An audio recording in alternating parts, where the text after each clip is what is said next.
life! Kaya kung ako ikaw at ikaw sila, mag-EDSA na tayo! EDSA! Kasama mong natatrap. Diego Bandito! Go Diego! Go Diego! Go Diego! EDSA!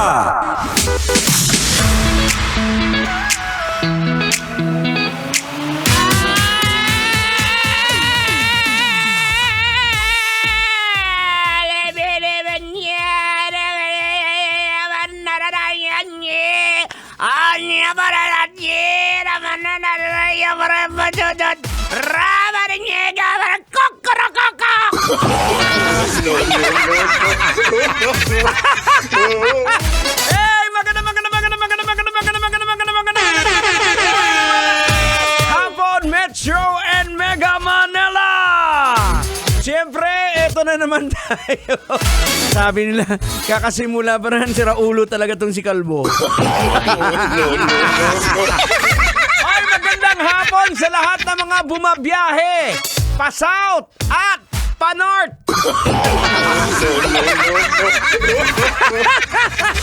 Eto na naman tayo, isang balitaktakan na naman. Welcome na naman po tayo mga kabisyo. Oras natin, ganap na ang alas 5:30. Alam nyo naman, pagpatak ng alas 5. Kailangan pa bang i-memorize yan? Basic! Basic po, sa inyo na po ang programang EDSA! Siyempre mga kabisyo, pinangungunahan po yan ng programang EDSA. Kasama po natin ang napakahenyo sa lahat. Walang iba! Kundi si... Henyo! Ay, hindi na tender, pero juicy pa rin kag nagarago mo. Siyempre mga kabisyo, kasama din po, basic na basic, The Prodigy, your Suli, Diego Bandito! Pag may buhok, Kailangan pa bang i-memorize yan? Hindi ako yan. siyempre, hindi naman po makukumpleto ang ating programa kapag wala ang napakakulit. Walang iba kundi si...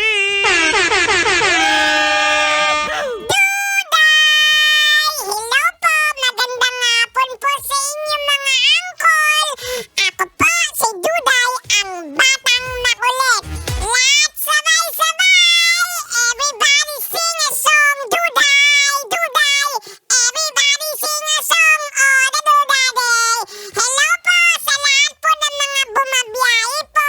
Traffic po ngayon, lalong-lalo na po yung mga bumabiyahe papuntang pa-south po at sa mga bumabiyahe pa-north! Ayan ka na naman, Duday, ha? Oh, eto mga kabisyo. Bigyan ko kayo ng good news, magandang balita. Ayan. Magandang balita, mga kabisyo. Naalala niyo po ba si Boy Dila? Ha? Di ba? Oh, no! Yung naging viral dahil sa kanyang paglabas ng kanyang dila. Hindi po siya naputulan ng dila. Boy Dila at yung rider na winatergan niya noong Wata Wata Festival sa San Juan City, nagharap na po sila. Nagkita na sila at peace na sila. Oo, binigyan ng helmet at binigyan pa ng kapote ni Boy Dila si kuyang driver na kanyang binasa. Alam niyo mga kaibigan, sa buhay kasi natin, there are things na it happened into a very, masasabi nating unexpected, masasabi nating unorthodox, di ba? Kuminsan talaga pinapadaan tayo sa mahirap na daan, kuminsan binabagsak tayo for us na matuto, for us to learn. Yan po ang pinaka-importante sa lahat mga kabisyo, di ba? May pinagdaanan man tayong matindi, may pinagdaanan man tayong masaklap.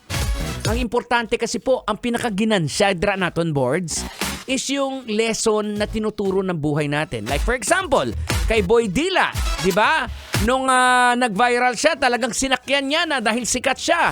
Pero eventually, hindi niya na mapangatawanan kasi medyo instead na magpakumbaba, nagyabang pa siya. So, na marami nang karoon na ng banta sa kanyang buhay, naapektuhan na yung kanyang pamilya. At siguro, eventually, na-realize niya na walang naidudulot na maganda yung pagmamayabang. Kundi, magpakumbaba ka at pag nagpakumbaba ka, people will understand you, people will love you. So, saludo ako kay Boy Dila. Dahil nagpakumbaba siya. Ang masasabi ko lang sa'yo, Boy Dila,